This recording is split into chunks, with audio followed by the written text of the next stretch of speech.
Buenas tardes, compañeros. Mi nombre es Víctor. Hoy seré el que dirija este debate y este foro de discusiones. Nos trataríamos con respeto y, sin más preámbulo, comencemos.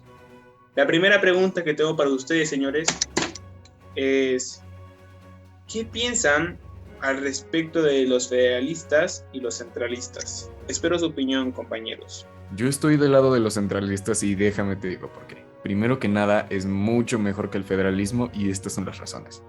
Este piensa como una nación unida y como una solamente.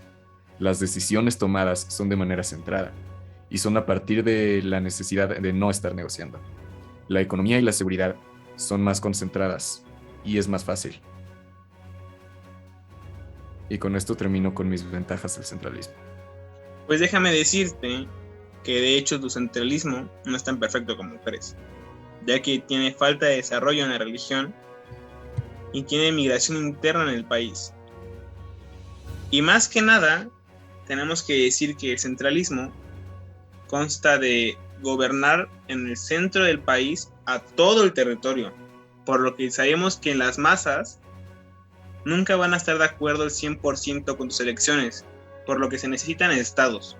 Así que aquí te dejo los federalistas. Primero que nada, consta de libertad e individualidad. Tiene estados asociados y tiene agrupaciones, pero tiene libertad entre ellos para escoger su futuro. Y tiene poderes propios. Esto no tiene desventajas prácticamente.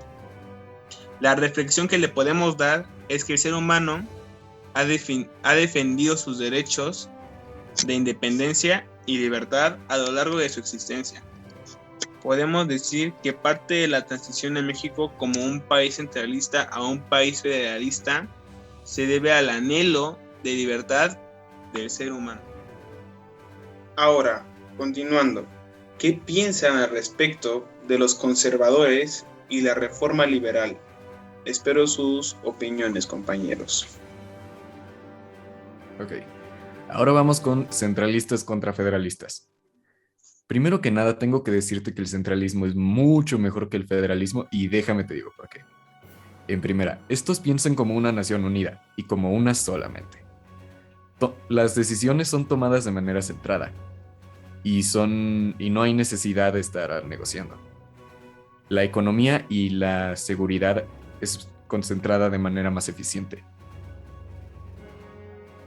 Y con esto yo termino con mis ventajas. Pero déjame decirte que las desventajas de tu centralismo se deben a la falta de desarrollo en la religión. También a esto se debe a que todo el centro del país gobernaría todo el territorio de este, por lo que si un estado llega a estar en desacuerdo, no tendría elección de decidir por su libertad. Y las personas, si están en desacuerdo, porque obviamente entre las masas habrá personas que no estén de acuerdo con tus decisiones, por lo tanto debería haber una justicia y votaciones en cada país, ¿no crees? Por eso entramos con el federalismo. Y como esto no tiene desventajas. Y como este consta de libertad e individualidad. Y tiene poderes propios. Y esos estados están asociados y no tienen tienen agrupaciones, pero al final son individuales y tienen libertad entre ellos.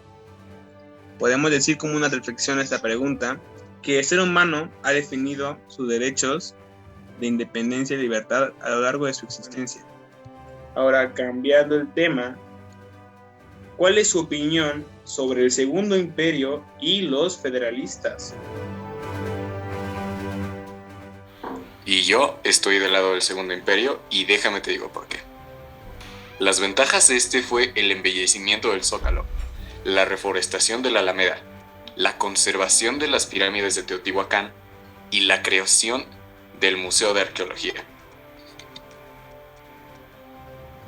Déjame interrumpirte, querido compañero, ya que el Segundo Imperio tuvo varios defectos y desventajas. ¿Cómo que se instauró la monarquía y ya no éramos un país federal y libre? Tuvimos una invasión francesa y hubo descontento de los conservadores mexicanos. Ahora te contaré algunas ventajas y por qué los federales liberales son mejores. Bueno, primero que nada, tenemos la unificación por un gobierno en común.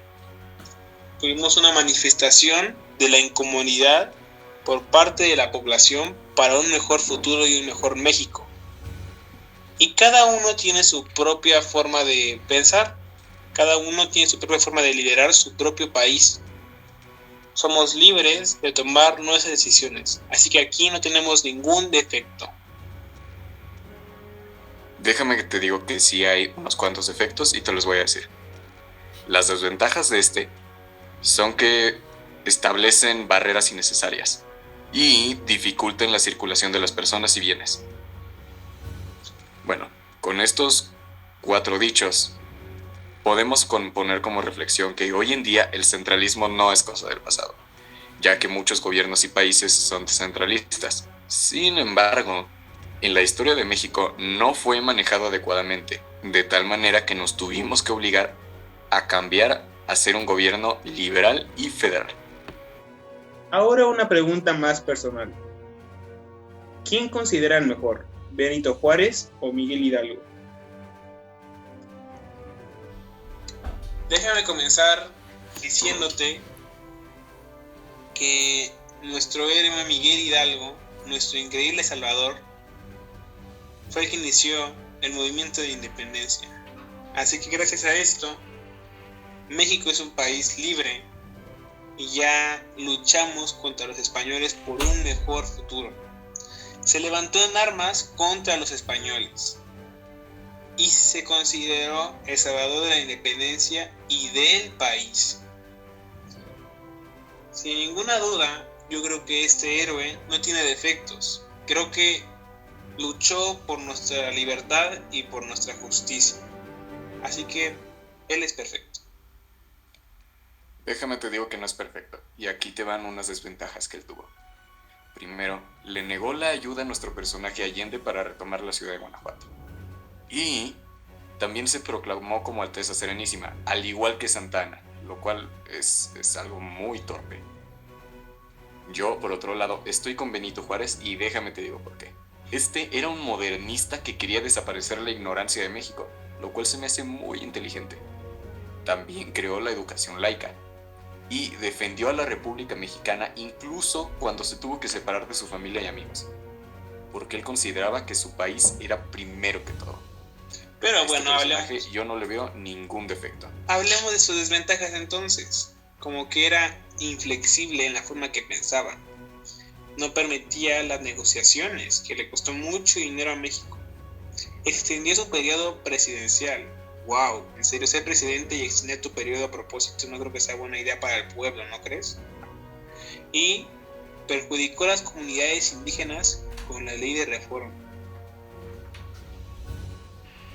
Pero tenemos que también ser conscientes que muchos de nuestros héroes cometieron errores. Sin duda, ningún ser humano es perfecto, pero también hicieron cosas muy buenas para el país.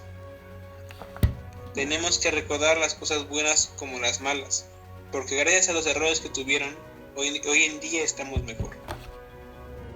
Ahora, ¿qué consideran más importante? ¿El descubrimiento de América o la independencia de México? Espero sus respuestas, compañeros.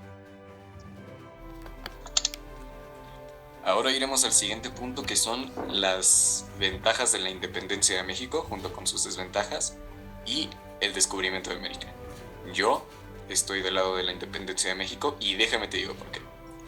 En primera, gracias a que esto ocurrió, los españoles dejaron de crear injusticia en la población mexicana. Se detuvo también la esclavitud y México se volvió un país libre e independiente. Pero a este suceso tan hermoso yo no le veo ningún defecto. Pero déjame decirte algo, compañero.